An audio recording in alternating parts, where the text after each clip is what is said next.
How can one come to this tent without a motive, a desire to come here? To listen to you, I must have a motive to come here. How does one live without motives?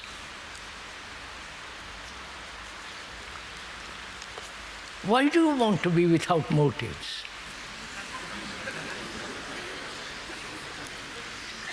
Who told us that we must have motives?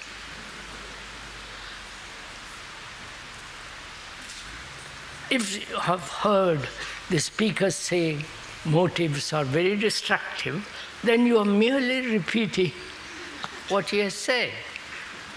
But if we could together find out what is motive, what is the significance of motive, why we have motives, not say we mustn't have it, but if we discover its meaning, then we can keep with it. We can have them or not have them.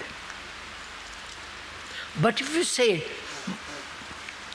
that the speaker has said one mustn't have motives, and therefore how am I to live without motives? That's a wrong question altogether.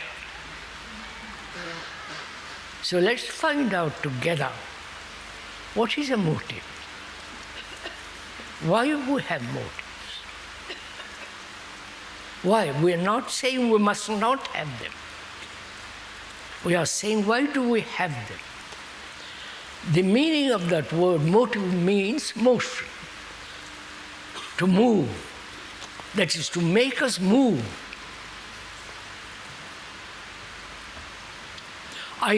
One comes to this tent with a motive, obviously. That is, the motive is to listen to somebody.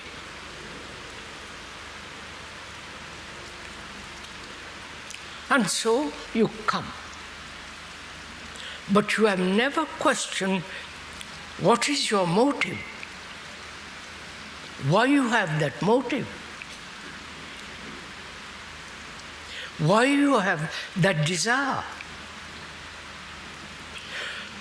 And if you are not clear about desire and motive, then you have to inquire, what is my intention coming here? Right? Either to be helped, we all want to be helped.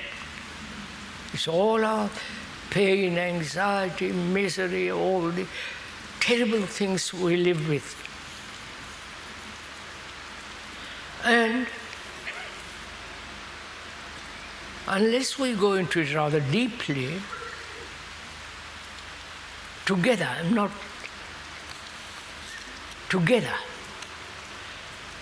then you have all the time motives. A motive is a direction. Right? I have a motive to come here. My motive is for various reasons. Which is what? I've already set the brain has set a direction, right? To understand this man, or to say, oh, he's a stupid man, he doesn't know what he's talking about. To criticize, to accept, to obey, to contradict, all that is occupying your mind, the brain. Therefore, you're not listening. Right? Listening is an art, as we talked about it the other day. To listen to somebody with all your being. Not to interpret what he says. But if you listen, That's the greatest miracle. Whereas if you have a motive, you can't listen. Right? Simple as that. And if one has a desire, which is part of the motive, why are we slave to desire? You see, we don't inquire. We accept, I have a desire to come here. We don't say, why have I desire? What is desire? You understand? Drive, push, inquire, doubt. What is desire? We went and talked about it the other day. We'll go into it briefly.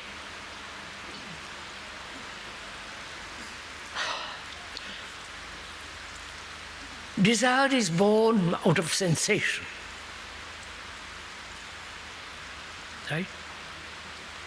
I want to come to this tent, because I'll meet my friends. I haven't seen them for a year. It's a good opportunity for me to meet them. And I will also listen to the K. I will also mountain scenery. I'll have a good time. And the talks will be thrown in. That's part of our desire. Desire is it not? No, I won't tell you. What is desire?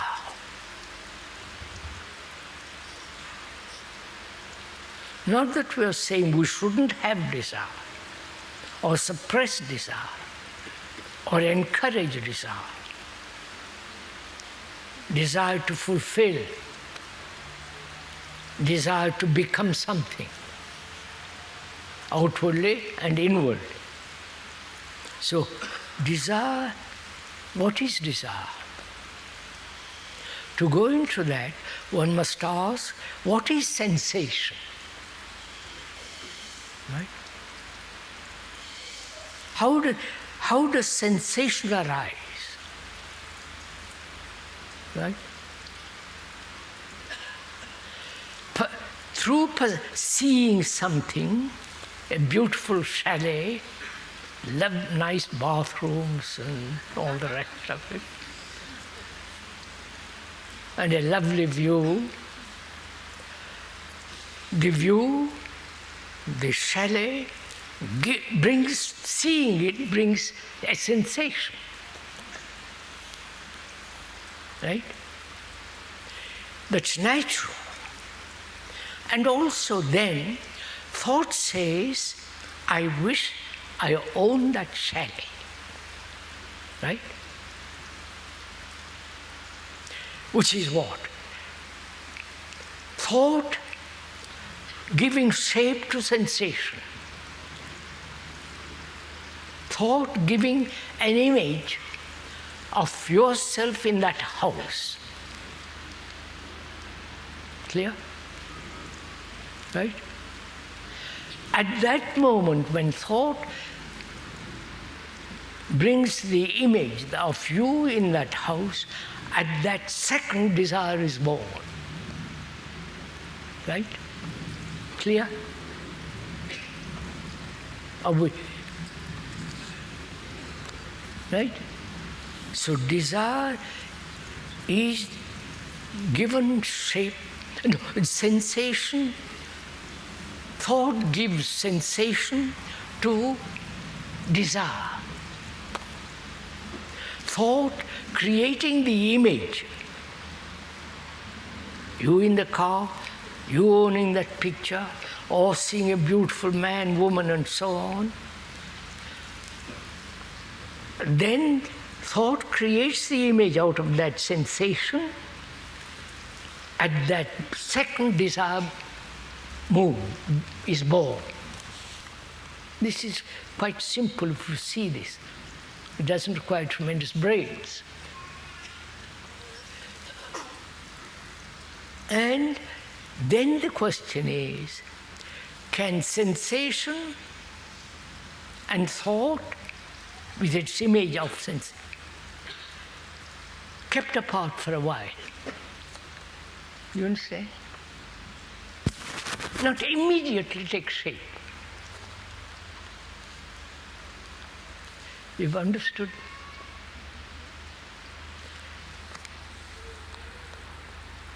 There's a chalet the other day one saw a stad, very nice, beautiful, old, modernized inside, and everything as it should be. You looked at it. You live in a flat in one of the big cities and you say, my God, I wish I had that chalet. I'm not wishing personally, but one wishes. And desire then works to achieve that chalet, buy that chalet, or becomes envious. You know, all the process goes on. Right? Now, the seeing that chalet is a sensation. Right? Seeing the good taps, the bathtub, the showers, dining room, you know, the whole modern kitchen, and you don't have to wash dishes. You put it, you know, all that goes on. Then thought comes and says, I wish I could live there. Or rent it out. I can get a lot more money, especially in the winter. All that is instantaneous, you understand? It's not, there's no interval between sensation and thought giving shape to that sensation, right? Now, is it possible to keep them apart for a while? You understand? That requires great attention to see sensation and thought immediately giving a shape to it. And to watch thought, the quickness of thought. And to slow down that thought. You understand? So that the slowing down and the sensation, if one watches it carefully, desire has its place, right? Well, I've gone into it. Now,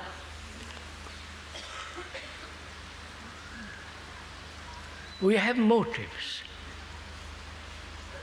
Motive to get rich, motive to be happy, motive to fulfill, desire to have one's roots, to identify oneself with something. This is the everyday business of one's life.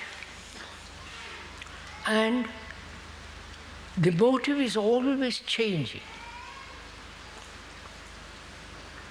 Therefore, motive gives shape to our life, right? Desire, motive, and so on. So the past, see it, so the past is giving shape to our life, right? The motive is the past. You understand? So the past, which is the motive, which is giving a direction, is giving the mold of our life. Right? Therefore, we are the past. Yeah, of course. The past is memory. Right? Which is tradition, all the rest of it. So we are the past.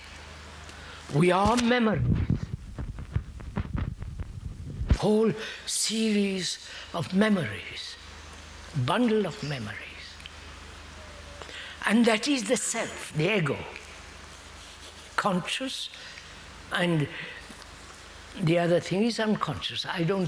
There is no unconscious, there is only total consciousness, not breaking it up. That is the unconscious and conscious. I won't go into that. So,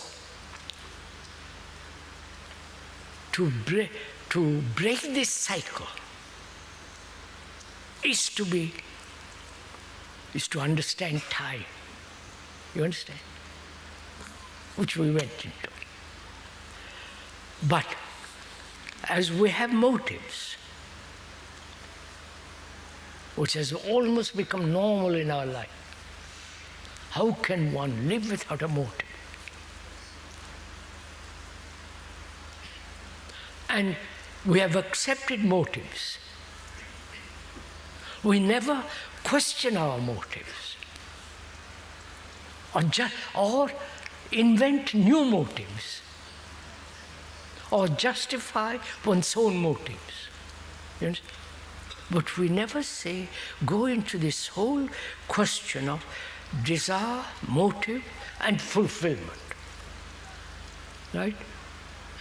So, that brings us to the point, can one listen